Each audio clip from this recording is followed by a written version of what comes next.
Hi there. Welcome to my views and news. Two news stories for you. Firstly, an Ethiopian minister is provoking Eritrea, it seems, while Ethiopia has signed an MOU with Somaliland. Still, Ethiopian government officials are talking about uh, Eritrea indirectly, not indirectly. The message from Ethiopian minister was very clear yesterday.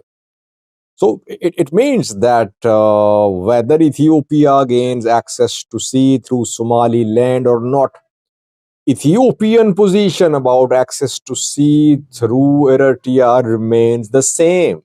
What did the minister say? Why is he provoking Eritrea? Secondly, Fano groups claim they have infiltrated Ethiopian National Defense Force. Since yesterday, we have been seeing some videos of ENDF members who say they have defected Ethiopian National Defense Force. They are commandos and they have joined Fano groups. Details for you in this video. First, viewers, it seems that Ethiopian government, Ethiopian ministers want to continue with their narrative about access to sea regarding Eritrea.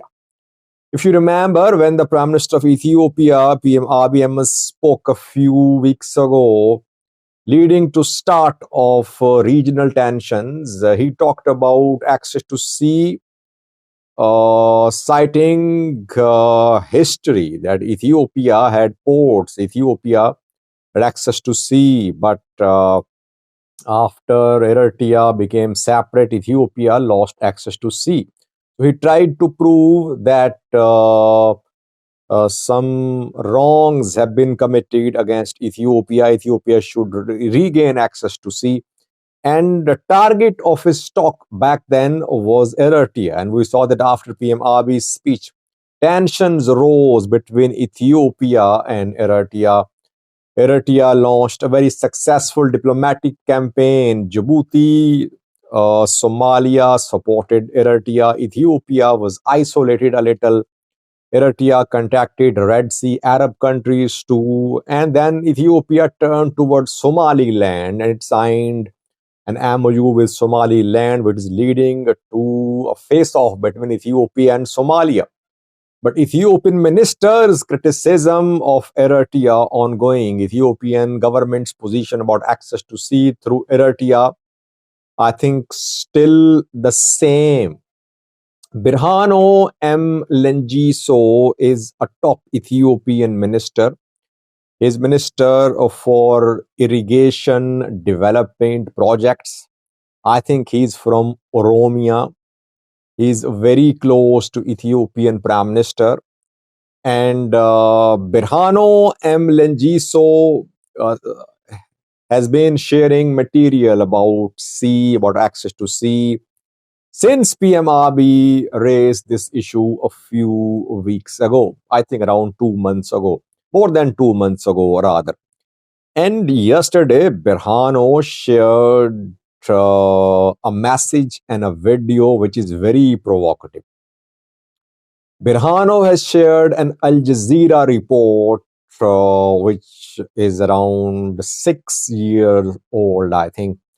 6 years ago, an Al Jazeera reporter went to Ethiopia-Eritrea border. He met with Rasado fighters, Red Sea Afar Democratic Organization fighters who were based in Ethiopia on Ethiopia-Eritrea border in Afar region of Ethiopia. Back then, Ethiopia was backing Rasado, Eritrea was backing Oromo Liberation Army, Oromo Liberation Front, and other Ethiopian armed factions. Both countries were backing proxy groups. Birhano M. Lengiso has shared the Al Jazeera video showing the Sado fighters operating on Ethiopia-Eritrea border. Isn't it provocative? Yes, it's very provocative. And along with this video, he has shared a message. Birhano says that the Nakil Rift Valley was unjustly divided among three countries. by colonialists, and Afar people were divided in three countries: Ethiopia, Eritrea, and Djibouti.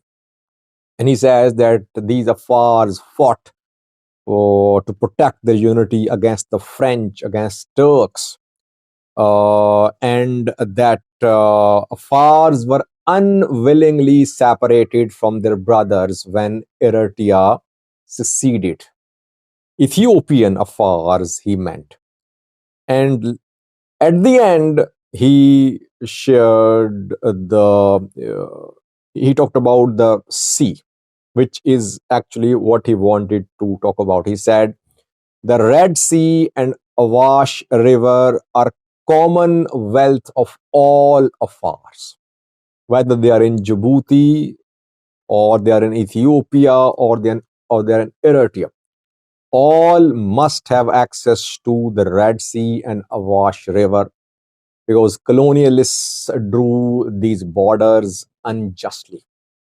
Uh, and then he says that the Red Sea is gold covered with soil, but Ethiopia has no access to it. Well, the statement, the message from Ethiopian minister is provocative. Obviously, Eritrea will respond through its proxies, through its activists and journalists. If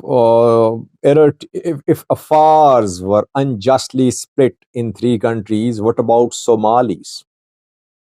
Call for greater Somalia is also there. Somalis in Somali region of Ethiopia, in Somalia, in Somaliland. Wouldn't they also call for unification? Wouldn't they call for access to resources in a just manner? Where will it end? What about Oromos? Then within Ethiopia, Amharas in Oromia, Amharas in Amhara, Amharas in Benishangal Gumuz region, Oromos in Oromia, Oromos in Amhara as well.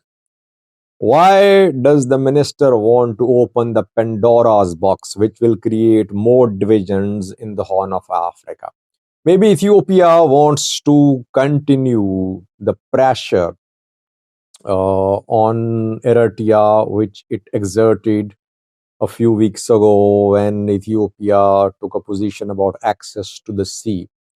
It means that whether Ethiopia Somaliland MOU turns into a reality or not, Ethiopia Eritrea tensions are set to continue. Secondly, viewers, the Fano groups claim that they have infiltrated Ethiopian National Defense Force. Since yesterday, we have been seeing some videos.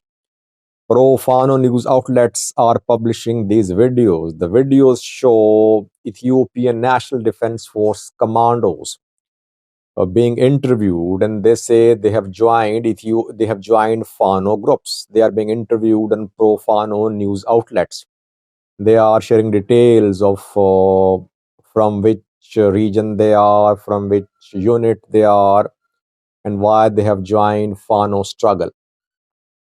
Yesterday, we saw a message from an Ethiopian National Defense Force prisoner of war who is from Sidama, who said that he had been captured, and he asked southern Ethiopia ENDF soldiers that they should not be part of operations against Fano.